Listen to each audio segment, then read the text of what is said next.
The nature of the overarching world understanding is a philosophy which heavily influences the way persons exist in the West. The philosophy is seductive and attractive as it continues to deconstruct, to the extent that there is no logic left or even a world of objectivity. This postmodern philosophy is the turn to the subject. The subject desires and is seduced, and therein we have reached an end of history as we know it. History is no longer relevant because everything becomes refocused towards the subject and their likings. These likings are determined by media, the predecessor of any inclination the person might have, because media literally control this process. As in many games, persons are developing and constructing their own worlds. Two errors must be addressed here. Persons only have the materials provided to them by media, and fusion happens to the extent that persons no longer have control or efficacy.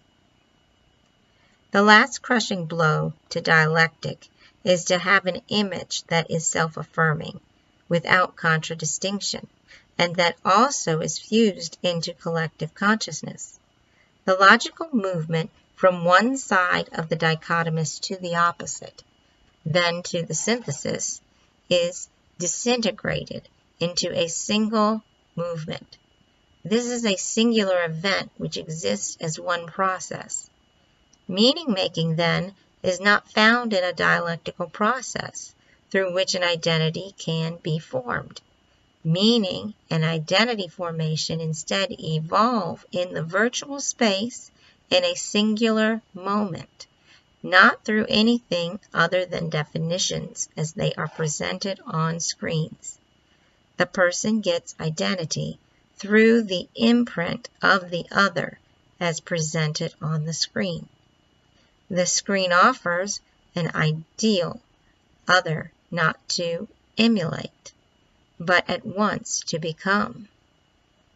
This seems like an occasion for expanding the repertoire for which a person might become, whetting their appetite for the ideal ego which they wish to gain.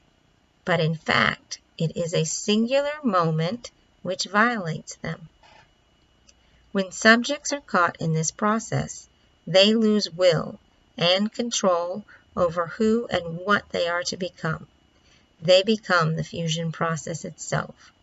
Therefore, fusion is a process of reducing the power of the subject, indeed, overpowering the subject. The existential meaning-making I, which is its own destiny, loses will to fusion, or the person becomes a mere connection. Fusion is not just a simple turning to the self as deconstructed, but it is to see the subject disappear in the frenzy and flash of media. The subject becomes identical to media in this process. In the case of fusion, oneness is lived in the experience of a subject who is crowded in by meaning-making stimuli. Reality is so full of the virtual that the world as the person experiences it cannot be extracted from that which the subject has become, the fusion process. Daniel Wegner states, "We might purposefully suppress the unwanted thought of an upcoming awkward confrontation with someone, and in order to do this, concentrate on a television show. This happens all the time at work, at home, or in public. Media and the subject become one through the trap, fusion. This process engages everyone who is exposed to the audiovisual media of today's landscape. It appears at every turn and leaves us in a life of delusion. Almost everywhere a person goes, the virtual beckons them to participate in this process. Once the screen is introduced in a public setting, it is taboo to look disdainfully away from it. persons cannot even watch a ball game in a stadium without being seduced by a huge screen, large enough for all in the stadium to see, in order to watch the game in all of its virtuality. Fusion occurs when spectators concentrate on it as though they cannot see the game without it. Each person is caught up in the fusion process, which disallows the experience of reality. If media is in play with the person, and then the person walks away from it, the virtual still continues to change them and becomes part of their narrative. Fusion is the process of media joining the process of the self, the soul, our very being. Fusion destroys experiences and makes them part of a process outside of the subject. The subject is enfolded into the process, and it loses identity, and media takes over its vicissitudes. By way of media, this enfolding of the subject into the fusion process involves fear, love, attraction, and indeed seduction.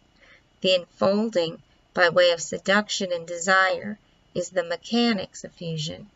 While some assert that sometime in the near future, our technological and biological evolution will allow persons to create realities for themselves as they please, it seems more likely this creating of reality is compromised because fusion dampers one's real senses and replaces them with signals from a virtual reality. It is a virtual world that seduces the subject, that tired decomposition. Media connect to desires concerning being and meaning. Desire and seduction within and without the subject are all that are left. The opposing forces within and without no longer have any sway over the individual. Fusion is an unnecessary drugging process by which one experiences thought that one would otherwise not be exposed to in the real world. The object, which is media, seduces the subject. It then makes an object of the subject in a carnival of insidious control. Fusion is as compelling as the thoughts of an obsession. When media come into the equation, the subject just moves into its dance. The subject-media process is the force by which the masses get influenced in such a way as to flood them with ideology. The world has seen accelerating technology within globalization that has emphasized the subject as object of media for such a duration as to practically obliterate the subject. The subject loses itself in the global. In a media-driven postmodern world, Hilary Lawson indicates that impact of reflexivity is in part due to a critical shift of focus from the individual subject to the text. Media here is the counterpart of text, for our primary source is media. In the postmodern world, each subject is minimized or erased. This erasure is developed in the philosophical tradition of deconstruction, a tradition that began with Martin Heidegger and later developed by Jacques Derrida. Derrida states, the idea of the end of man is then already prescribed in metaphysics, in the thought of the truth of man. What is difficult to conceive of today is an end of man which is not organized by a dialectic of truth and of negativity.